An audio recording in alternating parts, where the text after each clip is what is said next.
Ante el fenómeno de la deportación, ¿cómo sobreviven? ¿Cómo coexisten las familias transfronterizas? Esas familias que divide la deportación, ¿cómo mantienen sus lazos de las maneras más insólitas? Acompáñenos en este Diálogos desde la Frontera.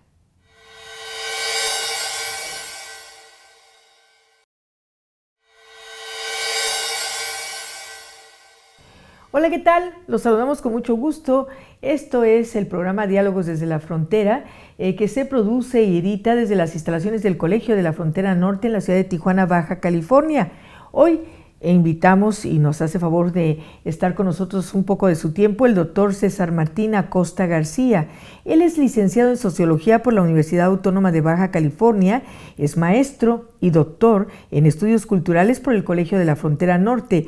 Actualmente es profesor investigador de la Universidad Autónoma de Baja California en el ámbito de la sociología y los estudios culturales, cuyo trabajo busca contribuir al entendimiento de las complejidades de la migración y las dinámicas culturales fronterizas en la región noroeste de México a través de una aproximación cualitativa.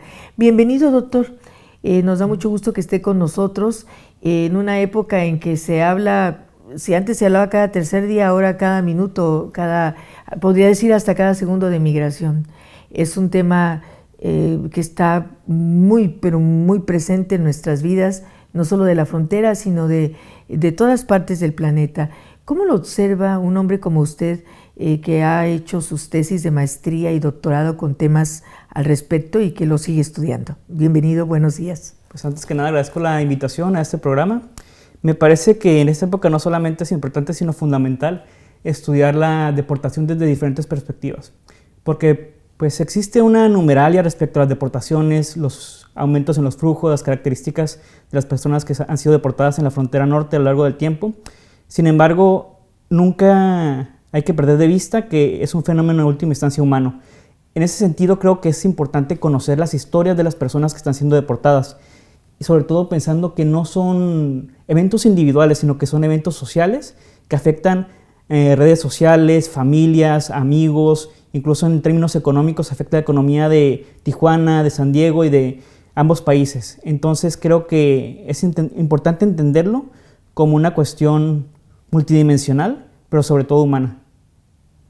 Doctor, usted acaba de señalar, incluso estábamos conversando antes de estar en este programa, respecto a esta dinámica de las familias, esto que lo destacan y lo enfatizan los migrantólogos, que yo no sé si usted también esté en esta categoría de migrantólogo, pero antes eran individuos y ahora son familias, y bueno, esto cambia totalmente la perspectiva, la dinámica, todo.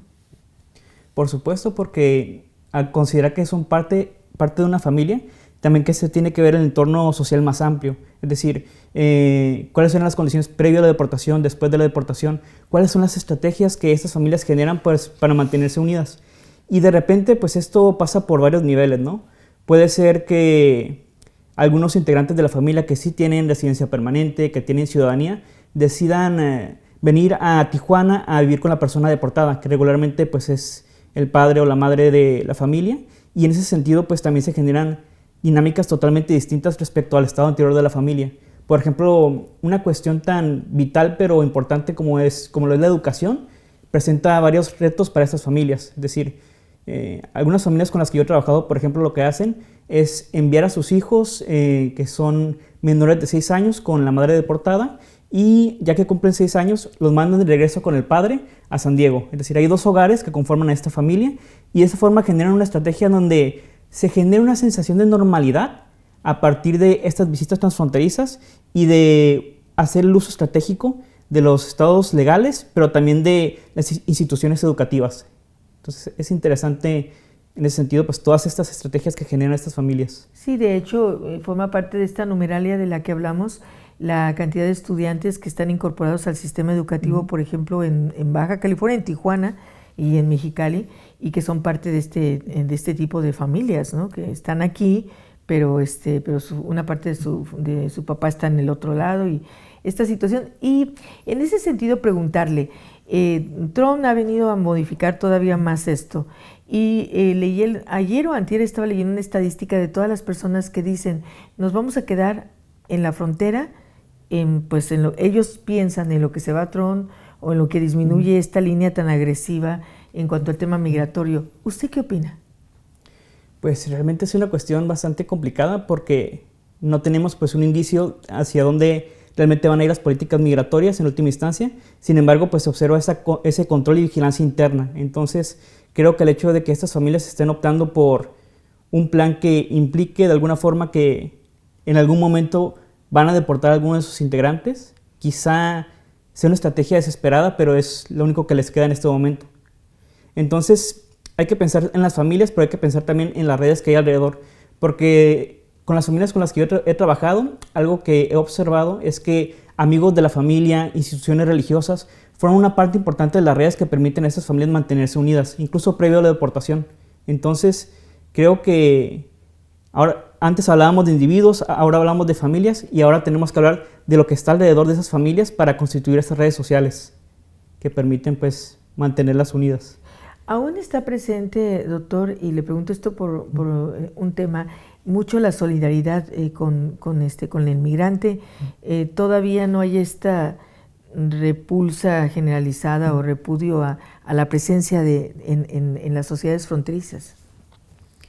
Pues igual creo que tendríamos que verlo desde diferentes perspectivas, dado que, por ejemplo, durante la oleada de deportaciones que más o menos hubo entre 2008 y 2011, medios de comunicación, sobre todo mexicanos, tenían diferentes encabezados que decían, están deportando a exadictos, esquizofrénicos, a criminales. Entonces, hay que pensar que esa criminalización no solamente ocurre por parte de Estados Unidos, sino que también de este lado de la frontera existe ese estigma hacia las personas deportadas. Eso por una parte. Y por otro, pues hay que pensar también que esto viene en diferentes niveles. Un nivel que es estructural, que tiene que ver con el Estado, con la legislación en torno a la migración, que puede criminalizar a las personas indocumentadas, a los migrantes, y otro también que tiene que ver con el ámbito cultural, es decir, las actitudes y comportamientos que las personas pueden tener ante las personas deportadas. Sí, de hecho, uno no podía creer que hubiera personas que se opusieran a la instalación de albergues en determinadas partes de la ciudad, ¿no? Y ya en fecha muy reciente, ¿no? Cuando se han trabajado tanto el tema de los derechos de las minorías, en fin, de la no discriminación, el racismo, pero sin embargo, ya ante una determinada circunstancia dicen, yo no quiero que haya un albergue cerca de mi casa y situaciones así. Sí, de hecho, esta es la construcción justamente del otro que manejamos en el ámbito de la sociología, ¿no? Justamente cómo encontramos diferencias, cómo encontramos similitudes, cómo nos recuerda que si bien es una persona en última instancia, a partir de cómo habla, cómo se comporta, o todos esos constructos simbólicos que tenemos respecto a quién es esa persona, quién es ese otro, marcamos ciertas barreras, marcamos ciertas pautas sobre quién pertenece y quién no pertenece a la sociedad. Porque si lo pensamos bien, pues estas personas que están siendo deportadas son mexicanos. Sin embargo, hay personas que los discriminan por decir, mira, habla inglés, vive en Estados Unidos, quizá tiene aires de grandeza por haber vivido allá, etcétera, etcétera. Todos esos imaginarios y presupuestos pues, que realmente no tienen fundamento, pero que en última instancia pues, enmarcan las interacciones cotidianas aquí en la frontera. Claro. Doctor, vamos a hacer una pausa y continuamos con esta interesante conversación.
Bien, continuamos en Diálogos desde la Frontera, hoy con la presencia del doctor César Martín Acosta García.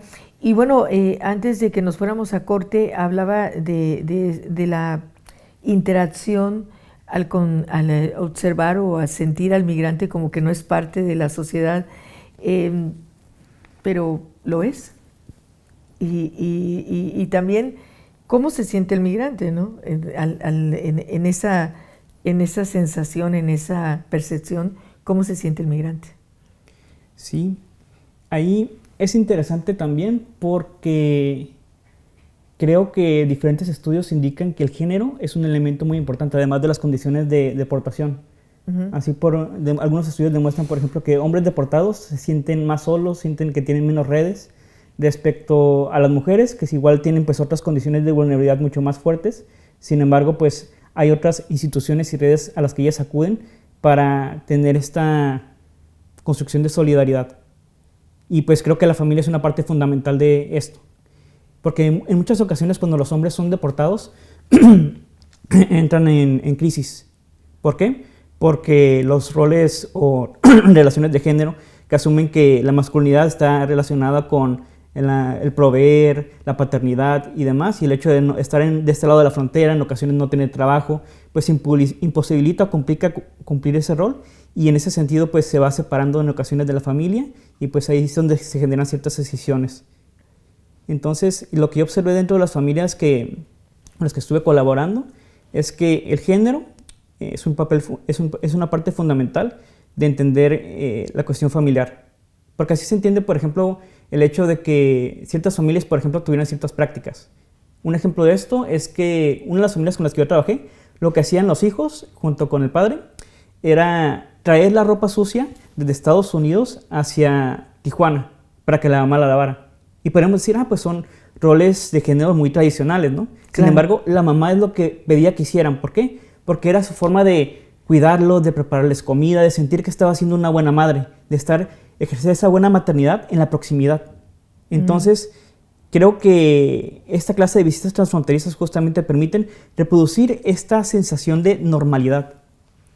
Qué interesante, o sea, de traer la ropa sucia hasta acá, pero es un nexo, es una manera de estar juntos, ¿no? Es más complicado ahora con todo esto que está pasando, ¿no? O sea, es más difícil para las familias que ya han sido separadas mantenerse unidas. Sí, y de hecho para eso también generan otra serie de estrategias. Por ejemplo, en otro de los casos con los que trabajé, no todos los integrantes de la familia tenían residencia permanente, ciudadanía para poder cruzar de Estados Unidos a Tijuana. Había hijos de estas familias que eran indocumentados también. Entonces, lo que hacían las madres de familia en este caso era establecer videollamadas con las hijas para enseñarles a cocinar a través de esas videollamadas. ¿Sabes qué? Compra esto en el mercado, te acompaño mientras cocinas, platicamos. Entonces, creo que hay una gama de diferentes experiencias, diferentes situaciones que nos permiten observar ese dinamismo que tienen esas familias para mantener esa sensación de estar unidas, ¿no? Doctor, usted realizó trabajos interesantes en sus tesis de maestría y doctorado. Si las volviera a hacer, ¿qué les cambiaría? Yo creo que me hubiese gustado más bien hacer más trabajo multisituado, porque yo observé más que nada estas visitas transfronterizas cuando llegaban las familias desde Estados Unidos. Sin embargo, me hubiese gustado observar un poco más cómo era la vida cotidiana sin la persona deportada, en ausencia, porque es algo que marcó mucho, sobre todo a los jóvenes y a las jóvenes, la vida de estas personas. Es decir, el hecho de, por ejemplo, me comentaban, me entregan un reconocimiento en la escuela, hay juntas de padres, y pues sí, va mi papá y es mi papá y lo quiero, pero no está mi mamá. Entonces se siente como una vida, se siente como algo normal, pero no lo es. Es lo que justamente marca muchas de esas situaciones. Y bueno, entiendo también que dentro de lo que usted estudió, pues los mismos maestros y todos saben de esta situación, ¿no? Saben de alguna manera, pues la manera, cómo pudiéramos ubicar que se sienten esos alumnos y se sienten esos padres de familia. Sí, platicando también con los hijos de esas familias que estuvieron aquí en Tijuana un tiempo, sobre todo instituciones privadas que tienen acceso pues, a clases de inglés, porque eso es una parte importante de continuar su educación, mantener la posibilidad de cruzar a Estados Unidos y recibir educación posteriormente ya con el padre. Algo que mencionaba pues, es justamente una sensación de abandono o discriminación, es decir, por venir de Estados Unidos, por hablar inglés, por sentir en muchas ocasiones que los profesores no comprendían su situación. A pesar de que existen esos programas para incluirlos, pues es limitado, ¿no? Porque no atiende pues, todas las necesidades que estos estudiantes pueden tener.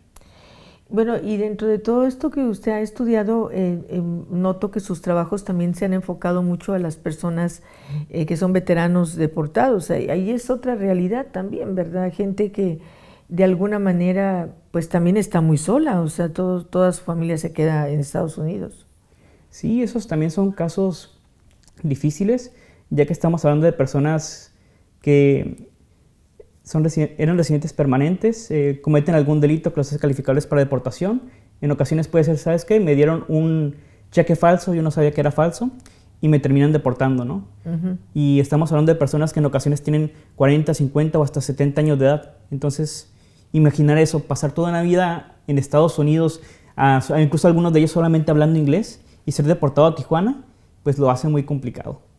Eso también, y sumado pues a que se sienten muy solos, entonces la organización de veteranos pues ha sido muy importante para ellos. Sí, porque desafortunadamente esta soledad que también afecta a las mujeres deportadas que se sienten terriblemente pues impotentes ante esa realidad, yo he sabido de muchos casos que quieren quitarse la vida. Sí, de hecho muchos de estos refugios trabajan sobre todo no solamente cuestiones que tienen que ver con entregarles despensas, cuestiones para su vida y sus necesidades básicas, sino también ofrecerles asesoría legal, terapia, porque es una parte importante como de formar una comunidad. Y creo que eso es algo muy importante que no es particular de esta frontera, sin embargo se manifiesta mucho, que son las organizaciones civiles. ¿Cuál es la importancia que estas tienen pues, para mantener una sensación de estabilidad y pues, asegurar estas necesidades básicas? Y la verdad que sí son muy fuertes en sociedades como la de Tijuana. ¿Hacia dónde va todo esto, doctor? ¿Cómo cree? ¿Se va a quedar así siempre? ¿Piensa que no va a cambiar? O sea, a corto plazo, Donald Trump tiene del 20 de enero para acá, 21 de enero, y pareciera como que la situación se exacerba. Y bueno, tan solo en los albergues en Tijuana nos han reportado que ya casi no llega gente del sur, que más bien a los que están recibiendo son a las personas que están deportando. ¿Cómo piensa usted que va a evolucionar esto? Pues yo creo que, pues no puedo, predecir el futuro, sin embargo creo que estamos viendo una estrategia de tira y afloje, es decir, primero políticas migratorias redadas en diferentes espacios, incluso en ciudades que son santuarios, y por otra parte pues vemos que en un momento dado esas políticas pues tienen efectos económicos, por lo tanto creo que se va a dejar un espacio de descanso. Sin embargo, va a ser algo constante, creo yo. O sea que va a haber pausas, pero van a ser breves y se retoma. Sí, porque en última instancia me parece que todo lo están haciendo como un espectáculo. Es decir, las camionetas, la frontera. De hecho, ahora que venía, tenía tiempo sin pasar por el muro fronterizo. Noté justamente cómo todo estaba rodeado de alambre de púas, cosa que hace algunos años pues no estaba. O sea, hicieron el segundo muro, lo modificaron y demás, pero ahora es pues un espectáculo, ¿no? Horrible, pero es presente. Sí, se ve espantoso, pero sí es cierto. Ya no solamente son los muros, sino ahora también el alambre con púas. Vamos a hacer pausa y regresamos con la última parte de hoy aquí en Diálogos desde la Frontera.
Bueno, continuamos en esta conversación con el doctor César Martín Acosta García.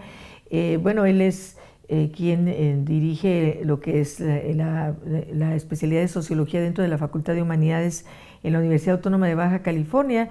Y aprovechando que está con nosotros, pues le pregunto si hay mucho interés todavía por estudiar Sociología en esta zona del país, doctor. Pues creo que hemos visto una disminución en la matrícula por diferentes motivos, pero no es exclusivo de la zona fronteriza, sino que es una problemática que ocurre en muchas carreras de sociología en todo el país. Sin embargo, lo que hemos seguido viendo es un compromiso muy importante con problemáticas sociales y nacionales por parte de los estudiantes. Entonces, quienes ingresan a la licenciatura en sociología pues tienen este interés por intervenir, por entender, por comprender y también un poquito por el chisme, ¿no? Que de repente les digo, si quieren ser sociólogos, pues les tiene que interesar el chisme. Así es como voy captando los perfiles de los estudiantes de tronco común, identificando pues quién se queda más atento y todo. Sí. Bueno, yo creo que los sociólogos son muy importantes siempre. Tan es así en este enfoque que nos está dando de la familia, ¿no? Lo que usted observó cuando realizó estos estudios. Y bueno, esta problemática de la familia que migra es algo que sí creo que se queda ya, porque dice el jefe de familia, lo que decía usted de la masculinidad, ¿no? Voy a migrar y pues vamos, o sea, ya no se quieren quedar a esperar qué puede pasar con su familiar, con el jefe de familia. Sí, de hecho, pues los cambios en las relaciones de género implican que ya no se conciben solamente al padre como jefe de familia, ¿no? En la versión tradicional de la familia nuclear, sino que se entienden como una unidad, ¿no? Así como una decisión afecta a cada uno de los integrantes y a partir de eso, pues tomar decisiones. Es decir, ya los hijos en muchos casos pues tienen opinión respecto a qué espacio ir, a qué escuela ir y demás. Entonces creo que es un cambio importante y que también se manifiesta dentro de las familias transfronterizas por deportación. Porque en muchas de estas familias, dado que se va la figura del padre, se va la figura de la madre, pues los hijos tienen que asumir otras responsabilidades que en ocasiones ellos tenían. Entonces eso implica también como que se organicen, que reconozcan a la persona que tienen al lado también como, no solamente como una persona digna de cuidado, sino como cuidador. Entonces todos en ese sentido se vuelven cuidadores de los unos de los otros. Y en ese sentido, con esas familias transfronterizas, la fisonomía de las ciudades que quedan justo en los límites entre los dos países, pues son muy diferentes al resto del país, ¿no? Pues sí, justamente permiten otra serie de dinámicas, que de hecho es lo que yo observaba en mi investigación. A diferencia de las familias transnacionales, pues que están a la distancia, esas familias transfronterizas que tienen la frontera, pues permite otra serie de prácticas, ¿no? Desde, ¿sabes qué? Me quiero sacar una muela, uno de los hijos está enfermo de la muela, pues ¿dónde me la saco, no? Pues crucen a Tijuana para sacarse la muela, ¿no? Porque es más barato, al mismo tiempo que visitamos a mi mamá que está deportada y pues paso con ella el tiempo que pueda, ¿no? Doctor, para concluir, ¿qué nos deja? ¿Cómo seguir estudiando la migración desde el punto de vista sociológico? Y en ese sentido, ¿qué pasa? ¿Cuáles son los retos más importantes desde esta observancia? Creo que se ha hecho mucho y de formas muy diversas el estudio de las condiciones migratorias de la frontera y los grupos que por aquí transitan, flujos internos, migración interna, personas deportadas y otra serie de migraciones internacionales. Pero creo que también es importante no olvidar el aspecto histórico detrás de las migraciones, porque de repente estamos en el presentismo, lo que pasa ahorita, cómo afecta pues a la región, qué es lo que está sucediendo en diferentes ámbitos con diferentes grupos poblacionales que están en esos procesos de movilidad, pero pues hay que ver que todo eso es parte de un continuo de políticas migratorias, de dinámicas fronterizas y algo que he aprendido justamente trabajando con algunas de mis compañeras que son historiadoras, pues es esta visión histórica que es importante para entender cómo muchas de estas dinámicas se han transformado a lo largo del tiempo.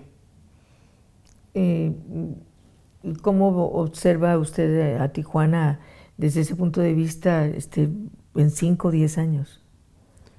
Pues cada vez los cruces fronterizos, lo que pasa con los visados, los commuters que van a trabajar a Estados Unidos, todo se ve un poco más complicado. Y yo creo que estas dinámicas transfronterizas también se van a ver afectadas, como lo son estos cruces.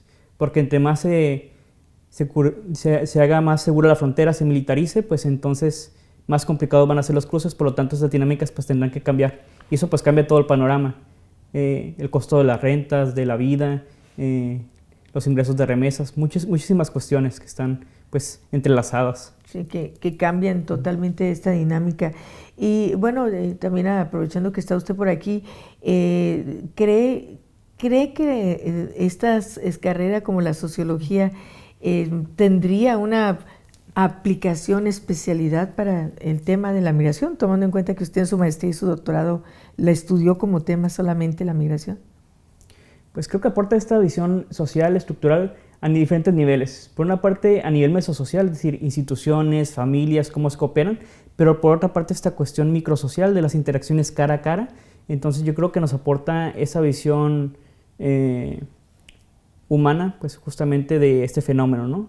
Justamente cómo se gestan estas interacciones, cómo se gesta el encuentro entre grupos y diferencias culturales, por una parte, y pues también eso implica la segunda parte, que no solamente es comprender, sino también intervenir, cosa que en ocasiones en otras disciplinas pues no está tan presente, pero en la sociología sí. Es decir, cómo, por ejemplo, generar programas para integrar a las personas que están siendo deportadas, cómo brindarles ciertos recursos a esas familias que enfrentan pues esta situación por deportación, esa clase de elementos. Creo que la sociología tiene muchas herramientas para intervenir esas problemáticas. Sí, más allá de a mí siempre me llama la atención una resignación. O sea, ya me deportaron, quién sabe si vaya a poder regresar. Aquí soy lo digo con todo respeto, lo entrecomillo, soy un don nadie, no tengo papeles, perdí todo lo que hablaba usted, que me parece muy interesante, la masculinidad. Es un reto muy difícil y muy complicado. Sí, creo que en ese caso, pues la sociología tendría que fomentar la creación de estas redes, hacer estrategias de intervención en términos comunitarios para ver, ok, te sientes solo, pero tienes que mirar a la persona que está al lado. Y pues las instituciones también tienen que fomentar justamente esa clase de interacciones, esa clase de formación de redes. Es decir, ¿sabes qué? No encuentro trabajo, pero ya conozco una persona dentro de este refugio que pasó por una situación y pues tengo su número telefónico, sé dónde vive o por lo menos pues ubico más o menos dónde está y puedo ir a hablar con esta persona. O si no, dentro de las organizaciones de la sociedad civil o incluso la creación de un programa pues propiamente por parte del Estado para ese tipo de problemática, ¿verdad? Sí. Pues nos da muchísimo gusto que haya podido estar con nosotros, ahora sí que estratégicamente antes de que inicie el periodo de clases. Gracias por estar aquí y bueno, pues seguimos en contacto. Muchísimas gracias, doctor.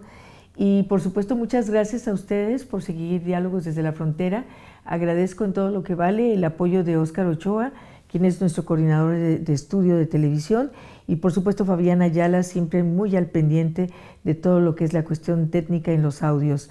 Y por supuesto a usted, que es seguidor de este programa, lo esperamos en el próximo Diálogos desde la Frontera.